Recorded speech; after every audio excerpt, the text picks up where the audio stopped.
No, the echo is. Can you put on a microphone if you have a microphone? Yeah, I think that would be better.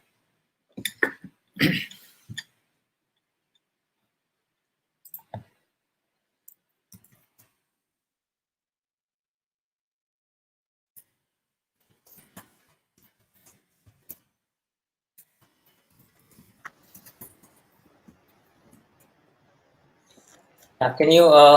I think now it's better. Yeah, it's better. Can you hear me? Yeah. Perfect. Okay, cool.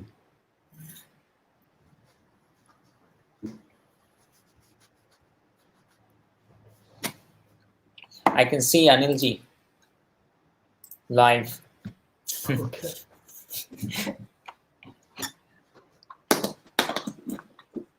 So, friends, just keep your questions, and you can put your questions. There is something called ask a question. You can put your questions there, and I will get to them as we go along. Right. So don't don't just hold your questions back till the end. Just keep posting it.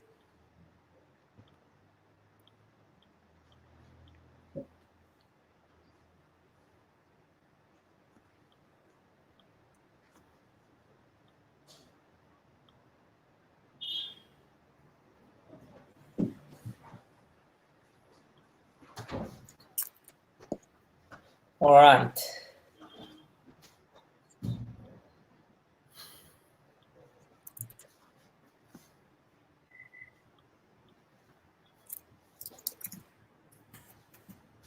Hello, Ronak. Hi. Hi everyone on YouTube. My YouTube friends are usually very shy.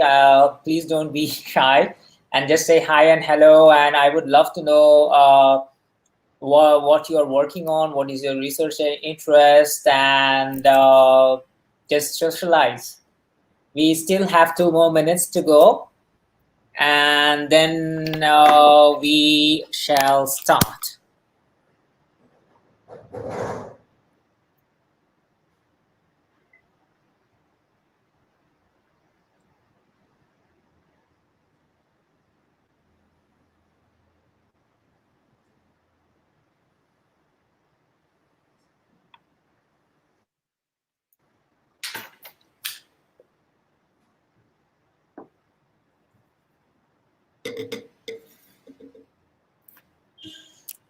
Okay.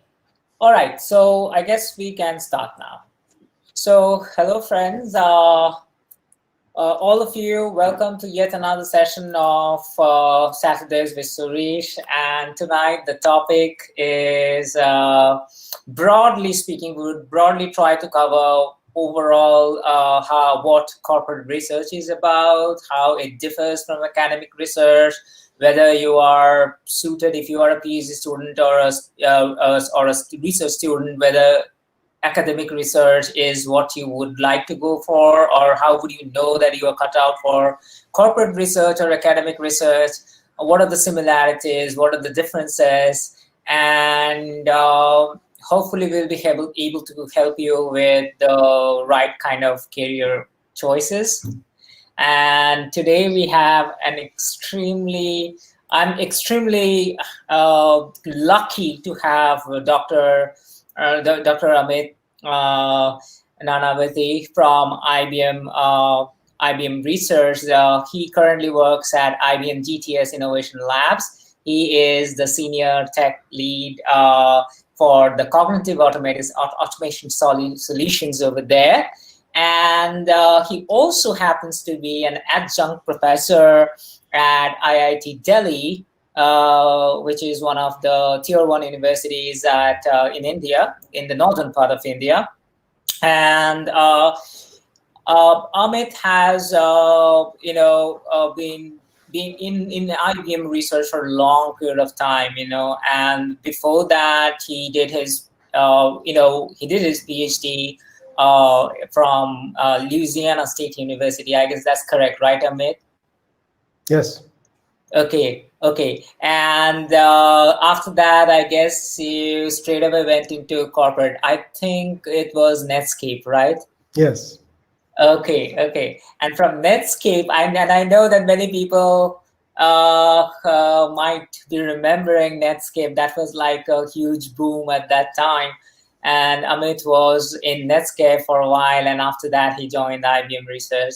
And now, he has several patents in his belt. 50 US patents granted over 50 publications so far. And he's an ACM Distinguished Speaker. He was an ACM Distinguished Speaker in 2014 and an ACM Distinguished Scientist in 2015. That was something, right? And I would like to, know from you, Amit. First of all, very welcome to our show, and I'm so glad, and I'm so lucky to have you, and in such a short notice. Thank you very much for having me. Yeah. So I want to know a little bit about, the journey, how it all began, your school days, starting from your school or maybe even the college days, and how you came into, when did that research bug came in, if you can just give a brief journey through your, of your life. How did you, bump into research? Yeah, so I was doing my undergraduate at MS University, Baroda. Mm-hmm. And I think between the second and third year, I thought that life has to be interesting. And incidentally, I was also living with my uncle, who was a university professor. So I was living in a colony which was filled with professors, and I somehow thought that, this looks like a good life. So then I just felt that, okay, it'll be good, maybe a good idea to try to do a PhD. And then one thing led to the other, and that's how it went. Great. So before we jump into the topic, I know that you have an interesting sort of a presentation, a disclaimer sort of for our audience. So would you like to share that at this point and set the context? Really? Sure. Yeah. Thanks.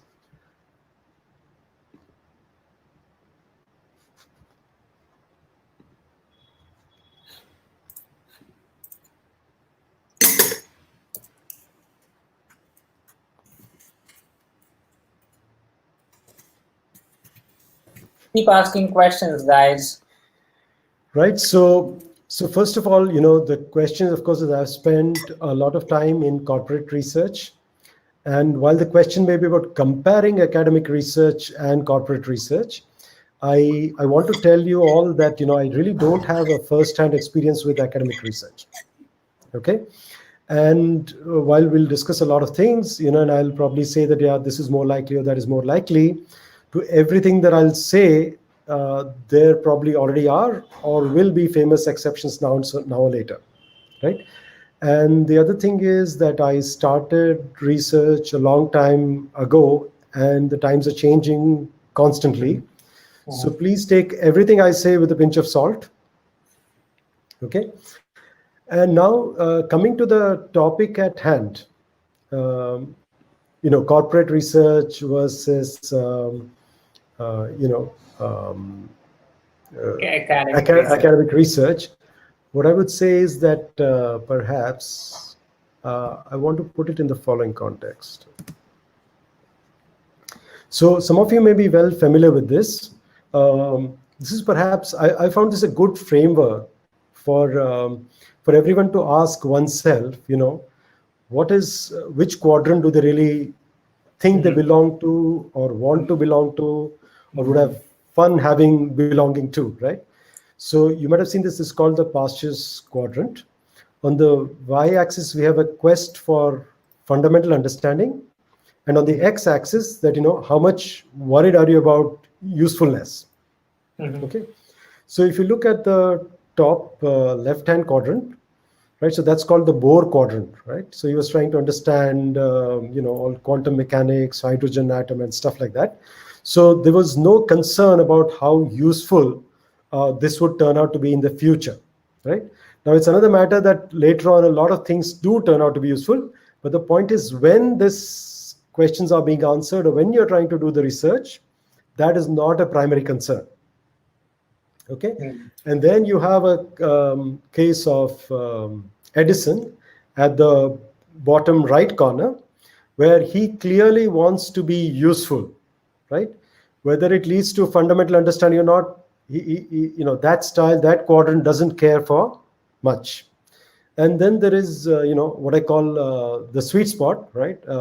The pasture quadrant, where there is enough consideration to given to both the axes. Okay, so so one thing is that whether it is academic research or corporate research, they may find that they are, you'll find that work in all the quadrants happens both in academia and industry, and hopefully we'll visit a few examples as we go along this. But what I would like to really put the question back to you guys, every one of you, is what do you think motivates you, excites you, challenges you? Which quadrant do you think you would like to belong to? Okay, Mhm. so Mhm. that's something I really wanted to just say Great. before we start. Great, great.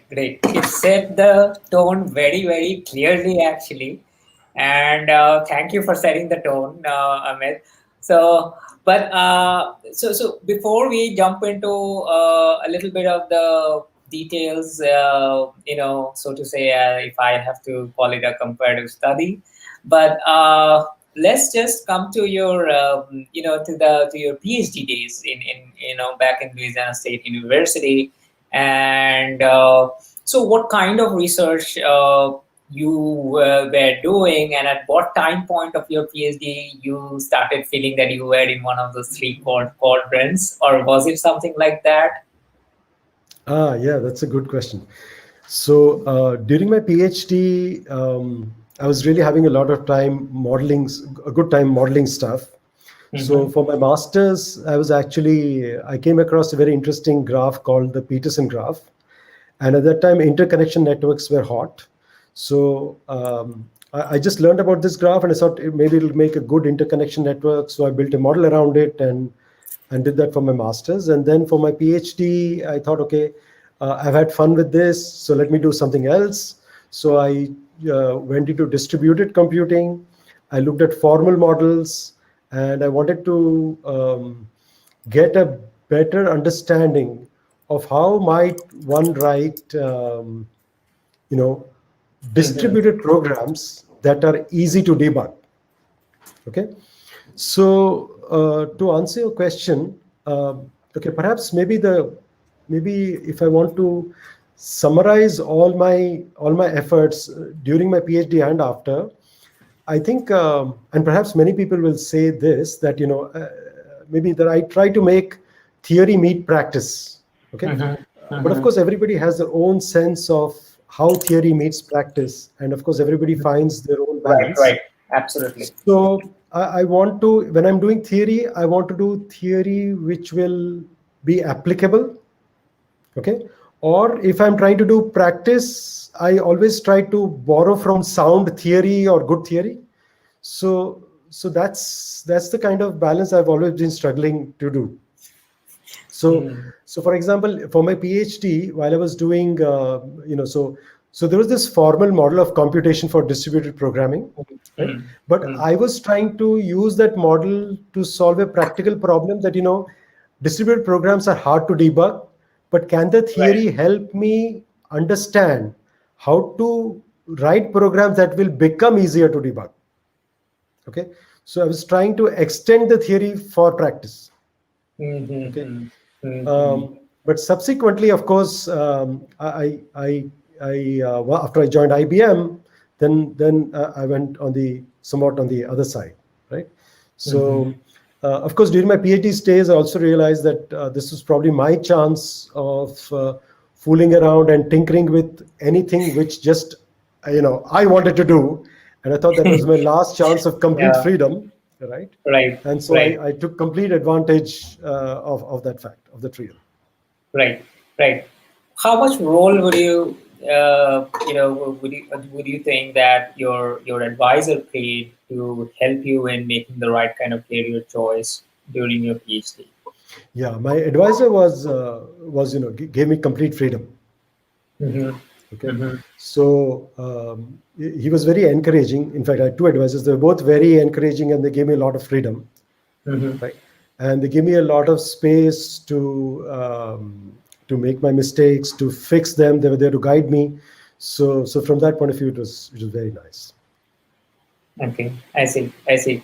And when if you have to compare yourself with some of your other friends and probably colleagues and during your student life who went to academia, and did it happen that at some point you felt that probably I should be, I am not very sure they are going into academia, I'm going into corporate. And was there any kind of a dilemma at some point, or Absolutely, any? absolutely. So and I think that this is like a very personal thing, which I want to tell all the Mhm. students here, is that maybe I like now when I think about it, I like some broad structure, okay, uh, or an agenda that would help me or drive me or help me focus on a direction. Mhm. Okay, so one of the things that I realize that I have is I can easily go chasing butterflies, my own butterflies. Okay, Okay. and I can probably go wild with it. So I always felt that if there's some more structure or agenda around, then I probably Mhm. will be able to do a slightly better job. I see. I Okay, see. like somebody says that if there were no 11th hour, a lot of work would be undone.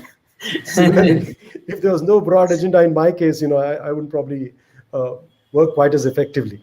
So I Right. felt that the other thing is that if there is, in my case, if there is a driving, practical on the ground thing that has to be done, then it would Mm. also keep me grounded. Okay, so I have a tendency Yeah. to fly. Okay, if I have a tendency to fly, then I need something that grounds me. Okay, if you have Mhm. if you have a tendency to be grounded, then you probably need more of a Yeah. slack to fly a bit, right? More You to kind of inspiration find to. your Yeah. to kind of find your balance. So in my case, I really had to find something that would tether me down a little bit, not too much, of course, and it doesn't, but in that sense. So how were your initial days in Netscape? Just fresh out of academia, but because when you were a PhD student, it's intensely academic, right? I don't know how Yeah, many internships you did. Did you do any internships like corporate just internships one, while you just one, just one? yeah, just Okay, one, and and that where was was it? that was very academic. It was a JPL. You're right. Okay, okay. So times have changed so much now. Yeah, it's very very different. So you're right. So. Actually, the other thing, now that you mention, yeah, it was great because going from a PhD environment to Netscape, it was about Mm-hmm. products, about delivery, right? And Mm-hmm. they actually didn't care about research, and they cared a lot about delivery, right? Mm. Right, So right. moving from academia to Netscape to IBM research, it's been good to keep jumping these two boats, because I've also learned that because it's very good to when I was in academia, it's very good that the folks in Netscape told me that, well, research is not important, let's see what you deliver, right? And if I would be totally in delivery, then I would come back to academia, yeah, but then what's the big deal? You tell me something unique you have done. So I've kept switching between these two things, and I've tried to find my balance, and that's been very helpful to me. Mm-hmm. Okay, Mm-hmm. so Mm-hmm. constantly trying to apply some innovative thoughts or solve a real problem to get some theory. So that's been a mix all along. Right, That's been useful, right, right, very useful for right. me. So, would it be correct to say that your jump from Netscape to IBM Research was more because you were longing for that a little bit more of that intense research Absolutely, environment? absolutely, absolutely. And in IBM Research, in some sense, that was it. I mean, in the sense that it was a company, meaning it was a Mm, organization, and the second thing was it was research. So mm, it mm. kind of satisfied both my needs, Right. in a sort of good way. Right. And much of IBM research is a huge aspect. A part of IBM research is very fundamental research as well. Yes. Yes. Right. So, and IBM all through has valued that a lot Yes. as compared to many other corporate R&Ds, right?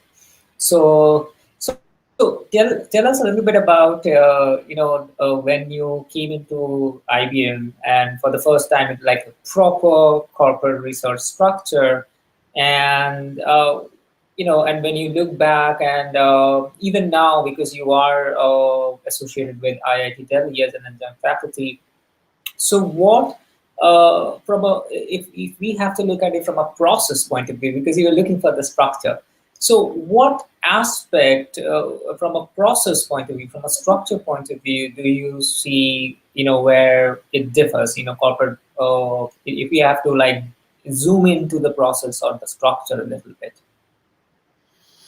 So,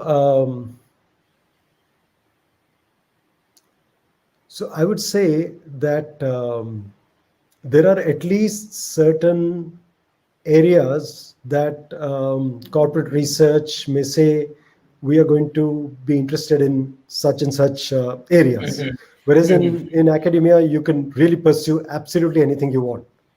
Okay. Right, right, But that right. is not to say that if you have a new proposal or a new area or a completely new idea in mind, right? Mhm. There are also Mhm. processes to for you to propose those ideas, and Mhm. they go through their own formal channel of evaluation and approvals, and you could Mhm. even start new areas within corporate research. Okay. Right. But let's say broadly, at least there are some areas which become which could be a company focus. Then that may give you a certain framework to channelize your interests in, or align your interests. So Right, right. that's probably one big difference, I would say. So that's kind of like the scope Yeah, sort of is quite well defined, and even if you want to create your new scope, it goes through a process and then it is well defined.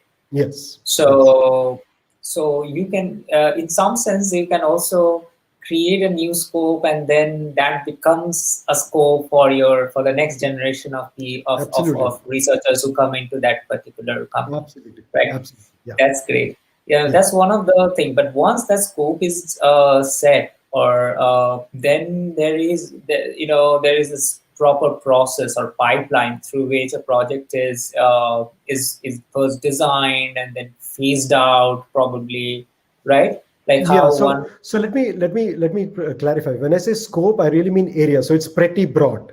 Okay, but Okay. within that area, once you define your project, right, Hmm. then Right. that project is perhaps tracked uh, a little more, how shall I say, diligently than you perhaps you don't have any such thing, any equivalent of that in academia, Hmm. right? Hmm. So let's see that Hmm. we come up with a completely new area, and this happened to me a couple of times, and so that was fine, right? They approved it, but Hmm. once they approved it, they also said, okay, then why don't we set some deliverables, right? Hmm. So for 6 months, for 3 months, for 1 year, for 2 years, and so Hmm. that we have some way to track its progress, Hmm. right? Hmm. And that still gives freedom that for the right reasons, if you could not deliver enough and there's some all that is fine, all that is fine. But the thing is that there is a process to at least track it, right? Which is typically not there in academia as far as I understand. Mm-hmm. And interestingly, what I have seen, I completely agree with this thing that, and it's kind of, I am also in that kind of a situation where I have my own startup, and there's a lot of research that goes in Reacts, and at the same time, I come from an extremely academic background. And it was, first of all, very challenging for me to develop all the processes that usually good corporate research labs have already established, the protocols, the communication protocols, and the deliverables, the sub goals, and how you would evaluate even, whether a deliverable is done or not. Interestingly, what I'm seeing is even in academic labs these days, that some of the research labs are sort of getting inspired by what happens in corporate structure and trying to imbibe some of those elements, so that and especially in larger labs, when you have multiple professors and multiple students, and they have set their own process, and much of that actually is sort of like, when I look into those structures, I see that there is some sort of a resemblance with what happens in corporate research labs. Yeah, so thanks for bringing this up, because this is one point I wanted to also make, and that was the reason for showing the Pastures Quadrant, that really we probably should not draw a divide between corporate research and academic research, because nowadays, exactly as you said, there are so many university professors who are working closely with the industry. They're working on industrial problems. They are running their labs, and the moment they're working on projects which are deliverables, they have to run it like a company, right? And that's why. So there's really not. On the other hand, there are also people in IBM who are doing fundamental work in quantum computing or information theory, and they may look more like academic professors than these and these lab profs look more like industry research, right? So that's why I think you're absolutely right. So the right dichotomy is not to think in terms of academic research versus industry research, but rather, right, what is it that you would like to do, and based on what, and perhaps you like to do two things, but if you're doing Bohr work, you do it in Bohr style, and if you're doing pasture work, you do it in pasture style. So I think that's the way perhaps we should think about this. Right.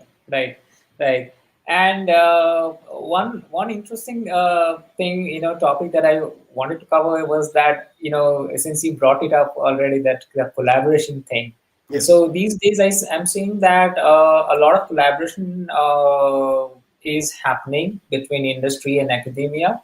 Yes. And earlier it used to happen, but it used to happen only in engineering departments of universities, or in or other kind of technology-driven universities, rather departments.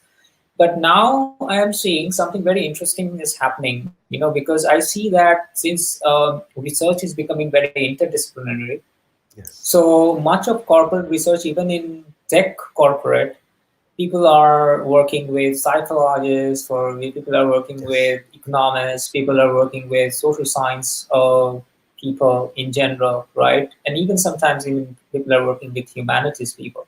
Yes. So, would like to know if you had certain experiences, or whether you have seen people doing such kind of multidisciplinary collaboration between, academia and corporate. Oh yes. So not in my own experience, but I've definitely. I mean, I'm aware of.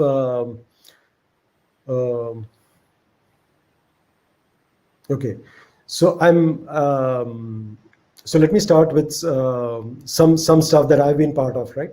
So even when we started working in an area, right, where we wanted to actually develop some technologies that were relevant to the folks in India who are working on agricultural stuff. Okay, that's when we came into contact with people who doing HCI. Okay, and they also were good at doing like ethnographic studies and designing. I mean, and that's when I became aware of this whole different area of skills which we had to work with for these whatever solution we design to become usable by our end clients, so to speak, right? These are people, these are farmers who are working in the fields and so on. So that was my first-hand experience of this interdisciplinary or multidisciplinary research.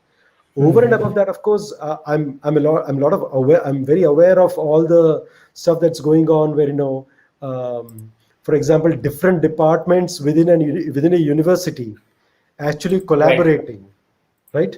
To get real good work done. So the classical ones, of course, is nowadays you hear about data scientists, and data scientists are working with sociologists, with psychologists, with behavioral economists, and really the lines are all blurred now, right? So Yeah. right now, if you Yeah. think about it, more and more um, computing is becoming like. It's becoming like what math about 50 years was for economics and biology and all of that. Today computing is becoming to all these fields, Right. Right. right? Absolutely. so Absolutely so spot so on. this Yes. is this is what it is. Yeah, that's what Right, is moving. right. And I see the other way around is also true. People who are working in social science and all, now they feel like they have a real need of actually, working with computational science people for modeling and all this sort of things. So, problems can come from the other way around also. From Absolutely, university, problems coming absolutely. and then trying to tie up with, align with some corporate interest, Yes. What I is guess. what is also really nice, and I think this we'll see a lot of this. That see when we were all growing up and we were trained, we were actually trained for engineering or science or humanities, right? There was an exclusive Right, one. And now, given that there are these MOOCs and whatnot, right? These online courses and all, so I could actually go and pick up a skill in a language in HCI, learn sociology, and still also learn Python programming, and so yeah, I even an individual can become very multidisciplinary, and we don't have to be siloed as we were before, right? So the younger people are going to be far more fertile and interdisciplinary by training, much more right, than right, than right, what we right. ever were. Right, right. That is also very true. Very, very true. Because even if you look at the modern curriculum, also the way they are designed and how Yes. the students are, getting so many different flavors right in the beginning.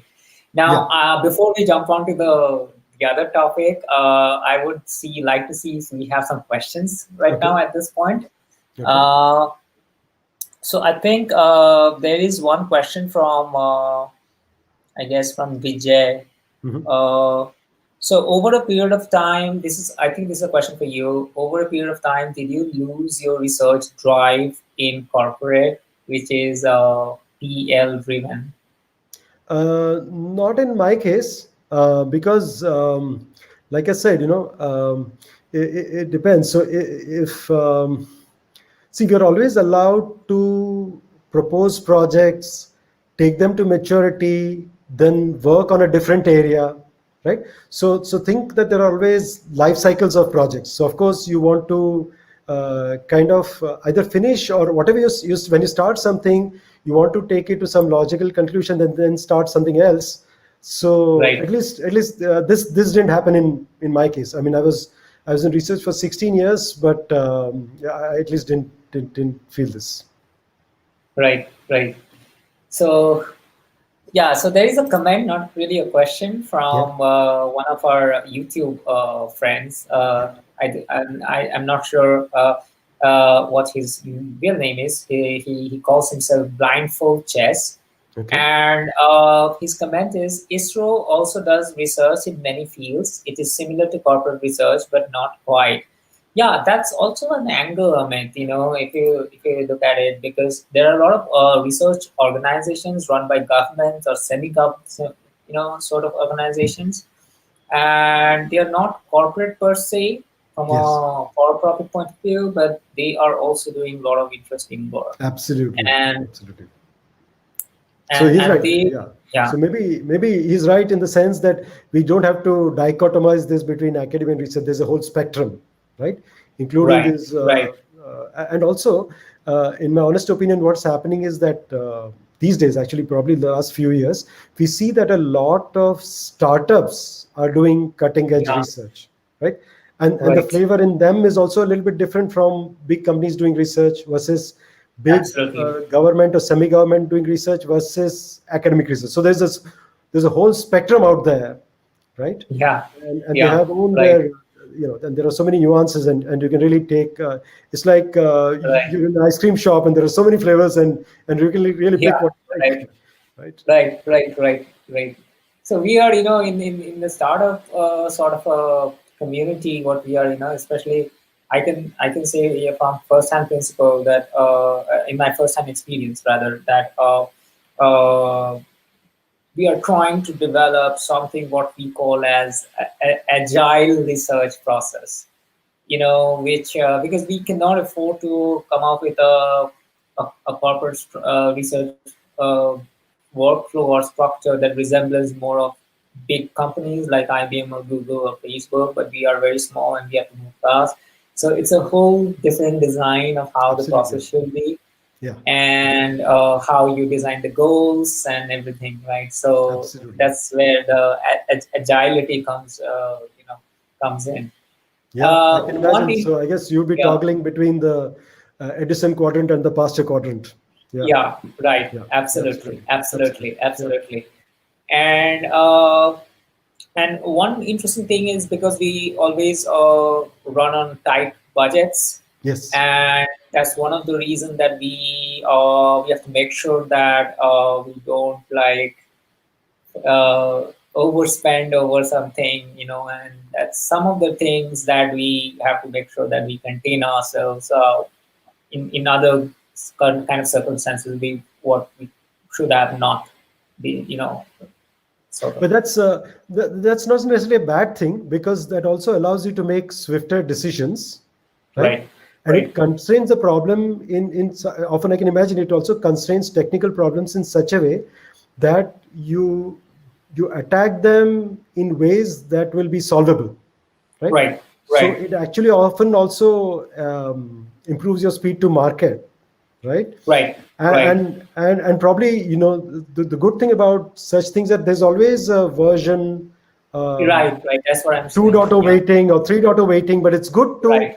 get the thing out of the door with a version 0.5 or whatever it is, right? Yeah, So right. I think that's Absolutely. not necessarily a bad thing in my opinion.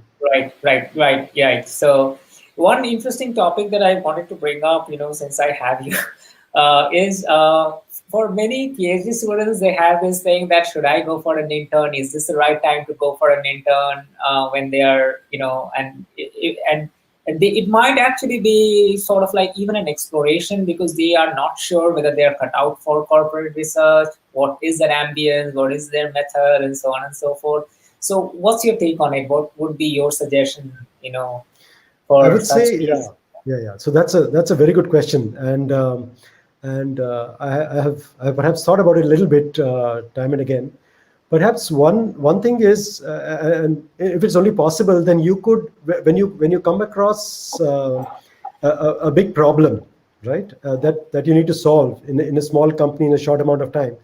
If you can sometimes abstract out some stuff, Mm-hmm, okay, which you think this is a good thing for an intern to try out, right? mm-hmm, So let's say that you have a problem X and you think of three approaches, okay? mm-hmm, The most conservative one seems to be approach one. mm-hmm, So you chase the employees will go after approach one, okay? mm-hmm, But you think that approach two and three are slightly more exploratory and fun, but I can't mm-hmm. hedge my bets right now. I can give those problems to interns when they come, and if they make a breakthrough, all well and good. But if they don't, then nothing is lost. I mean, or less is lost. Right, Right. So I feel that yeah, I think if it's possible to do such things, then it's possibly probably worth it. right, right, right. And so how usually does it happen? Not just in IBM research, you have been mixing with so many other researchers from other companies as well. So in general, if we have to like somewhat give some sort of an idea to our research students over here, so is it like more like when they're given a problem to work on, when they come, these interns, when they would come in, is it more like certain problems that are already, the projects are already existing, and they are just tagged into those problems, those projects rather, and or is it like you try to figure out what is the research question that this person is pursuing in his or her PhD, and then you try to figure out, okay, what can be a good problem for him or her, so that it's kind of maintain some sort of a continuity of what he is doing he or she is doing in her PhD? So in my experience, the answer is really all of the above. So I've seen it all. Okay. Okay. So Okay. sometimes there is a very well defined project, and there is some aspect of it. In fact, there was I've seen in one case there's like a product which we are trying to improve all the time, and there are certain academic parts of it which will take more time to solve. Then when the students come in, we say, okay, look, and they say that they're interested in, say, NLP or something, and if you have a problem around that, then that's an easy match. That we know that if they succeed, it's going to go into the product 1.5 years later. That's one extreme. The other extreme could also be that like you said, that a student is already doing his PhD, and because of their interest in this area, there is this. So we do that, and yeah, and at times it's also happened also with me where a student has come in, and then we say, okay, look, what should we do? What do you want to do? Okay. So I've really, I really say all of the above. I've seen all of the above, Okay. right? Okay. And it really depends on what you have, what the person has, and what the project has, and what your own interests are, what the students' interests are, a number of things. So all of that can happen actually. Yeah. So there should not be any worry or any apprehension as such, right from the beginning, and you can always align yourself to the right kind of team. Yeah. And sometimes it also is very team dependent as well, like what kind of project is with what team. Yes, and what kind of even for a particular team, if they're working on the product and they want something which is a little bit futuristic and they want them to work on, versus they want to work on trying a completely different approach and see if it leads somewhere. So it could be a number of these things. So my very simple-minded advice always is, to students is that chase your own interest, right? What do you want? What do you want? Always ask yourself, what is it that I want, right? And chase that. And it will not always turn out to be what you expect it to be, but you'll still probably be okay because you're chasing what you want. Yeah. So this brings me to this follow-up sort of a topic where the idea. So basically, what happens is that, and this is kind of like a very, very, very well-known and a big question for many PhD students. On one hand, they are so excited to go and work for corporate for multiple different reasons. One of the primary reason is that they really want to stay focused, get tangible. They have this thing in their mind that if I go into corporate, I will get tangible stuffs out of my research. And on the other hand, you see that they also want to be visible and they want to publish, and they have that sort of an apprehension that whether they would be able to publish or not. So how to what would be your position, and how would you, if there is any advice or tips or anything? Yeah, so at least see, I never had this dilemma because, for example, in IBM research, the thing is, we measured on 3 Ps: the projects, the patents, and the papers, the publications. So we have to do all of the above in order to hit the sweet spot. So there's never a debate between publishing versus doing focused work. Both in IBM it always went hand in hand. And so there's no real apprehension as such that I won't be able to publish at all or something like that, right? That's true, but let me say that. But what I said is true of IBM. But you're right that there are some companies where that would not be possible. Right. So in which case, I guess again, my solution is again very simple-minded, that you could divide time. So when you think, okay, right now you're really excited, you join a startup, work for 5 years, do cutting-edge work, and you say, well, now I really need to go and publish and do some other things. Maybe you could switch, or you could also spend some time. And again, if only your job allows you, at a university and work on completely disconnected stuff so that it's possible for you to publish, right? All of this I'm saying is easier said than done, but I'm telling you it's possible. Okay. Right. Would you in general would you shed a little light on the process of publication? What sort of processes it usually happens for a paper to get published in a corporate kind of an environment? Okay, so this, Like there are different yeah, checks. so the different companies have very different processes. Okay. Okay. Right. So, for example, as it became clear from a recent news article in Google, right? Google. All of the Yeah. papers that they send out for publishing are actually reviewed by a certain team, and Mhm. and then only they're allowed to get published, right? Right. Uh, I guess so. Um, and So also, is there? Yeah. yeah, I was just going to say, and also what happens is that many companies also have a policy about uh, which venues can you really publish in, Mhm. right? Mhm. So I think it really varies a lot from company to company. Right, right. And I have known companies where they have a check between whether this would go this is something which can be patented, or whether this can actually go in as a publication as well. I guess that's another aspect of it. But even True. if it goes as a patent, at the Yes. end of the day, the urge for publishing is for visibility as an individual Yes. researcher. I Yes. think that happens even for patents also. If Absolutely. you are Absolutely. yeah. Yeah. Yeah. So just because something is getting patented does not mean it cannot be published in general, right? But these Mm. policies, of course, vary from company to company, Right, right? right, Uh, right, but for all the stuff that I've done in IBM, it's very common for us to get both patents and papers for right. whatever we are doing. So, so like I always say, so one of the ways I look at a problem is that is this problem just a good project?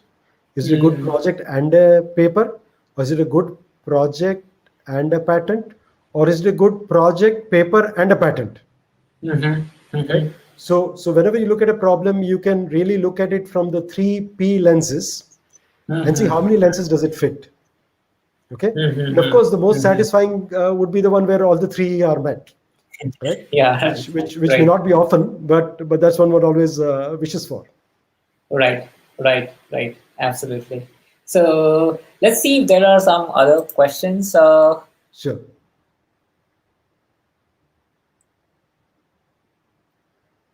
I guess at this point we don't have any more question. Maybe just comment that startup communities, I do agree, also have a lot of energy towards research. Yes. That's quite evident these days. Yeah. And so when students are, let's say, they are about to let's say they are wrapping up corporate or research positions, what is that right time when they should actually start the job hunting? Your voice broke up a bit. Can you please repeat the Oh, question? yeah. I was asking what is the right time when students should actually go start the job hunting process if they are interested in corporate research in PhD during their PhD. Like, is it during the thesis writing stage, or is it after the defense? What will your advice be? Okay, so that's a tough question for me to answer because when I completed my PhD, that was a very long time ago, so none of that really applies, right?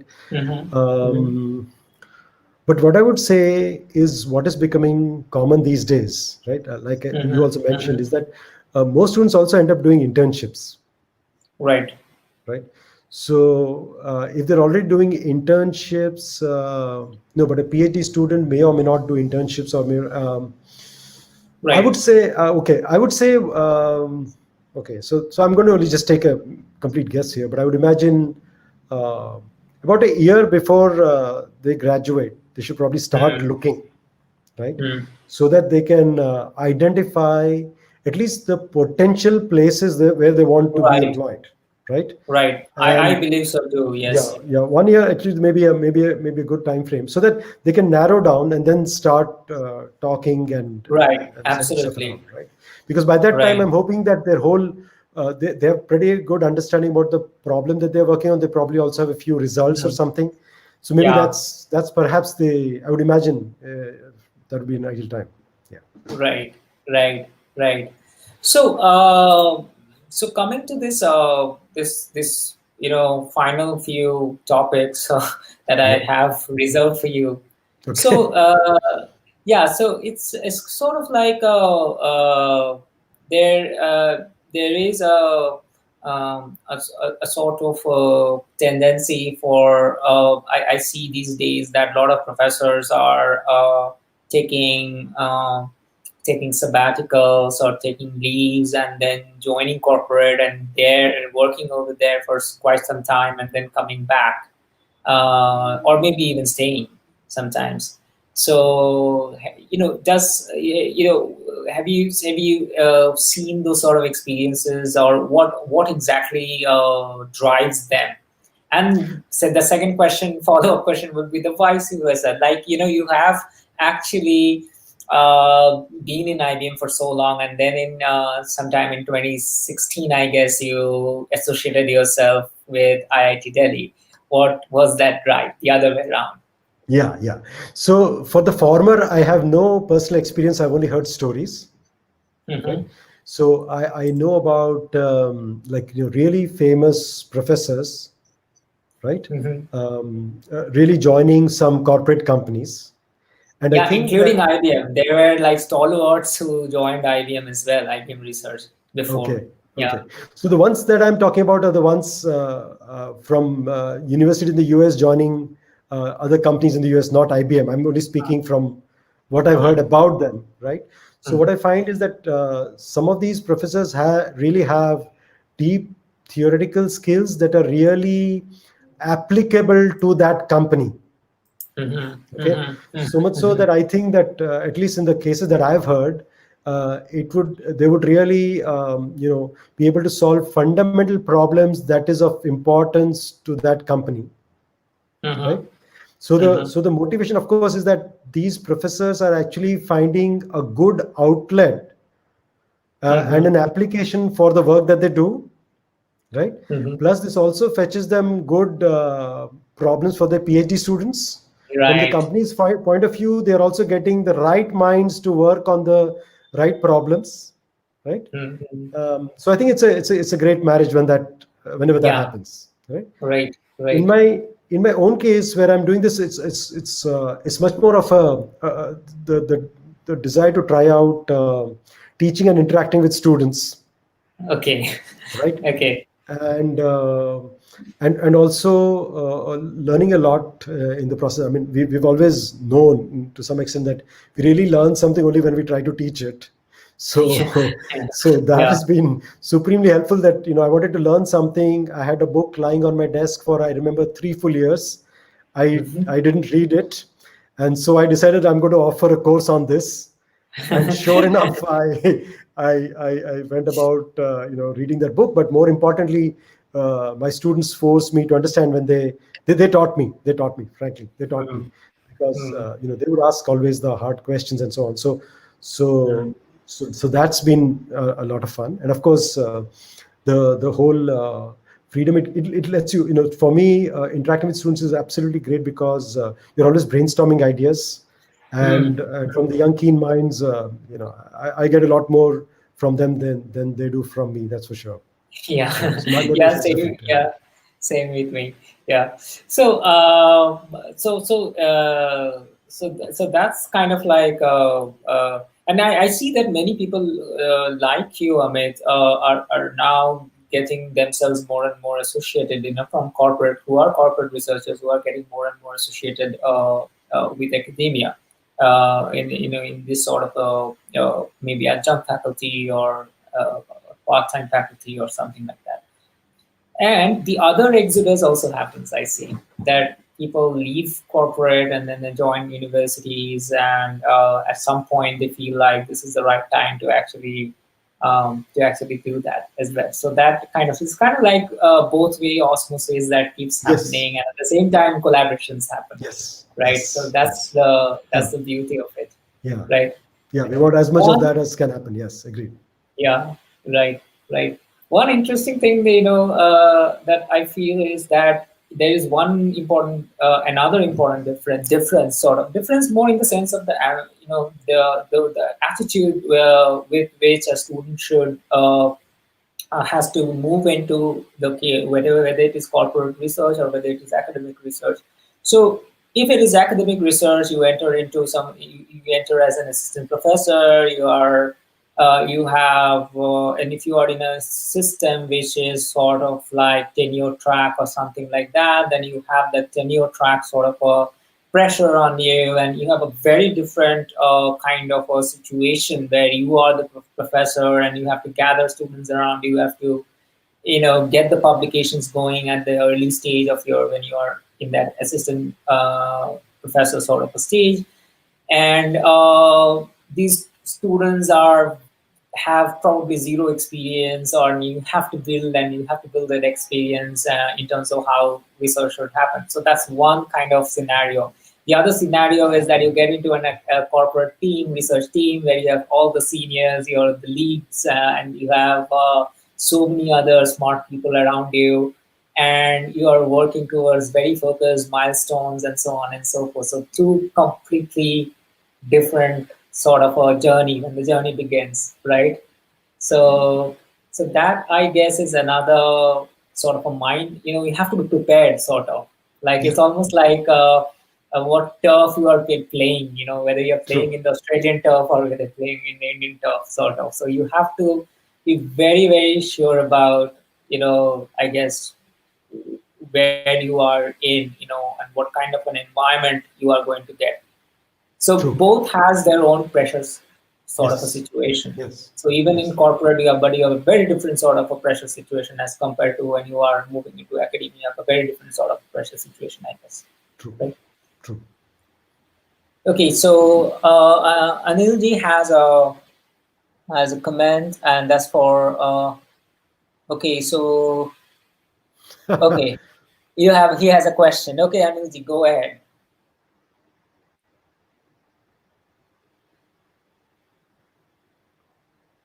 Go ahead with your question. We are waiting for your question. Okay. Hi, Vidya. Hello. Hi, Lena. Good evening. Okay, so there's a question from Blindfold Chess. How is DICT working with the industry? Absolutely. I have very less clue about it because I have taken leave for over the last 2.5 years and full time doing my startup. So I have not much idea of how is it going on, but definitely I also, if you can look at it as an industry engagement, then I also have my PhD student whom I share with Professor Anil Roy, and we are collectively working on something, and hopefully we will try to figure out how to productize it as well. So yes, so if that counts as an example, right? So, but I guess this is a question that you can put on the IICT Facebook forum and ask people around.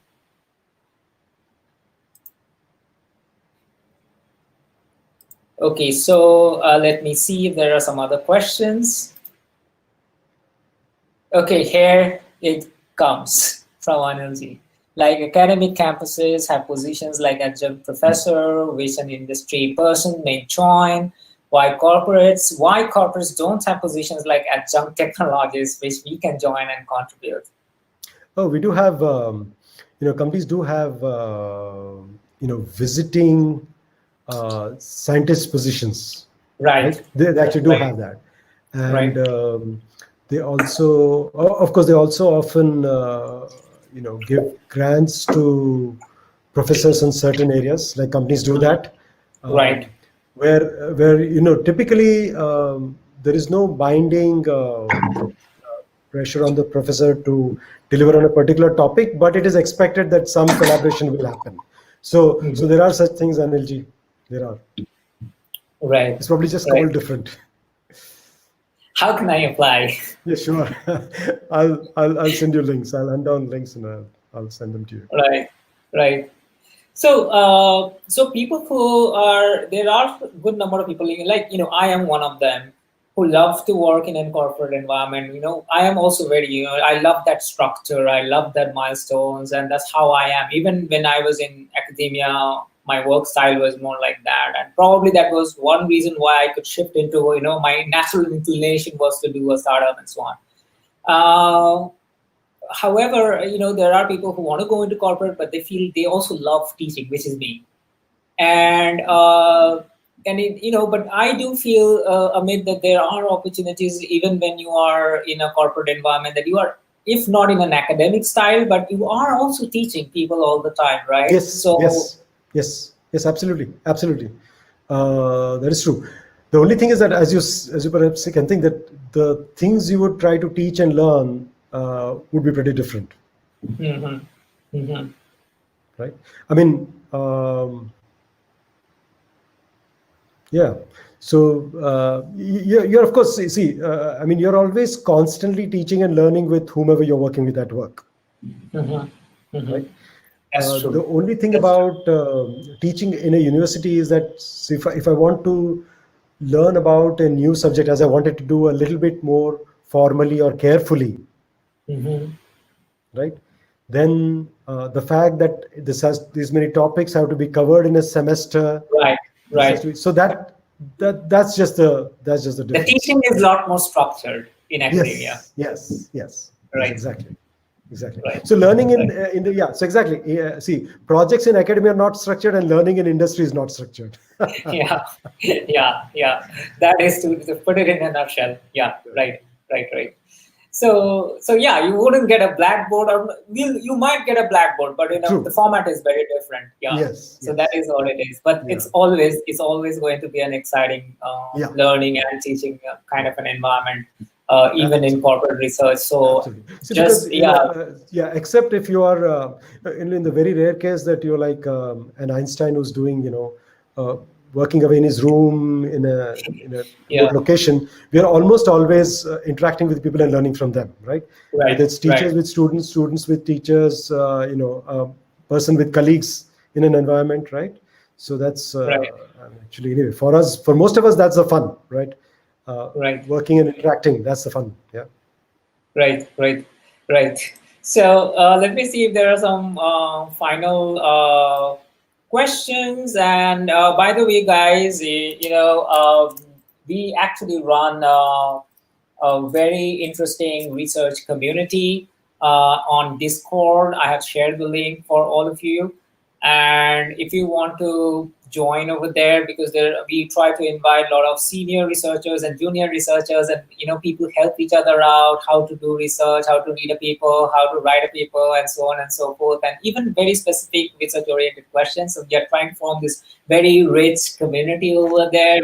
We try to share a lot of useful links, a lot of useful whatever I bump into. And if you can also come on to a one-on-one discussion with me. And it's very easy for me that I get all the notification, like a chat notification on my mobile, so I immediately can get back to you. So do join the community and bring your friends too. Share the link over there. And if you have any specific questions which you couldn't ask, or you want, for those viewers who will be watching it later on, if you have specific questions for Amit, then just write me, email me my email address. Let me just share my email address over here. And I would relay that to Amit and get the answers for you. Sure. And so thanks a lot, everyone, for coming on tonight, and hope all of you would keep yourself very, very safe and very healthy. Take very good care of yourself and very good care of your family. And I am so grateful to Amit to come over and such a short notice, and we are highly honored to have you tonight. No. So thank you everybody for joining in and sparing the time. And thank you very much also, Anilji and Sourish, for having me. It's Yeah. very kind of you. It's such a pleasure. It's an honor for me to be here. Thank you so much. And Yeah. everybody stay safe. Thank you so much. Yeah. Bye-bye. Bye.